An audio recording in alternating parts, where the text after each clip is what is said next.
दोस्तों, एक दिन संध्या के समय तीनों भाइयों संग टहलते हुए श्री राम जी से महात्मा भरत ने कहा, एक बात पूछूं भैया? अनुमति मिलने पर पूछा।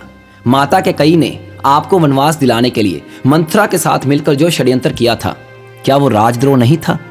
उनके षड्यंत्र के कारण एक और राज्य के भावी महाराज एवं महारानी को 14 वर्ष का वनवास झेलना पड़ा, तो दूसरी ओर पिता महाराज की दुखद मृत्यु हुई। ऐसे षड्यंत्र के लिए सामान्य नियमों के अनुसार तो मृत्युदंड दिया जाता है, फिर आपने माता कैकेयी को दंड क्यों नहीं दिया था? राम जी मुस्कुराए और बोले, जानते हो भरत, किसी कुल में यदि कोई चरित्रवान तथा धर्मपरायण पुत्र जन्म ले तो उसका जीवन उसके असंख्य पीढ़ी के पितरों के अपराधों का प्रायश्चित कर देता है। जिस माँ ने तुम जैसे महात्मा को जन्म दिया हो, उसे दंड कैसे दिया जा सकता है? भरत संतुष्ट नहीं हुए, कहा, यह तो मोह है भैया, और राजा का दंड विधान तो मोह से मुक्त होता है। एक राजा की तरह उत्तर दीजिए कि आपने माता को दंड क्यों नहीं दिया। समझिए कि आपसे ये प्रश्न आपका अनुज नहीं, अयोध्या का एक सामान्य नागरिक कर रहा है। दोस्तों, राम जी गंभीर हो गए।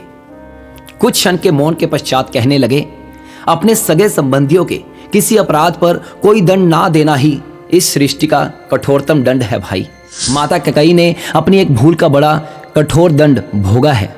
वनवास के 14 वर्षों में हम चारों भाई अपने अपने स्थान पर परिस्थितियों से लड़ते रहे हैं, परंतु माता कैकेयी हर क्षण मरती रही है।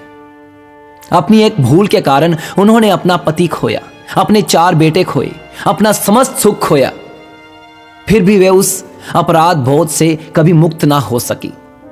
वनवास समाप्त हो गया तो परिवार के शेष सदस्य प्रसन्न तथा सुखी हो गए, पर वे कभी प्रसन्न ना हो सकी। कोई राजा किसी स्त्री को इससे कठोर दंड क्या दे सकता है?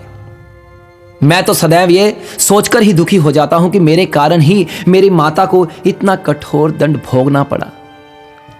राम जी के नेत्रों में जल भर आया और भरत आदि सब मौन हो गए। राम जी ने फिर कहा, और उनकी भूल को अपराध समझना ही क्यों भरत?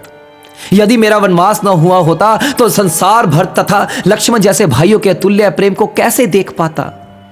मैंने तो मात्र अपने माता पिता की आज्ञा का पालन किया था, परंतु तुम दोनों ने तो मेरे सने में 14 वर्ष का वनवास भोगा।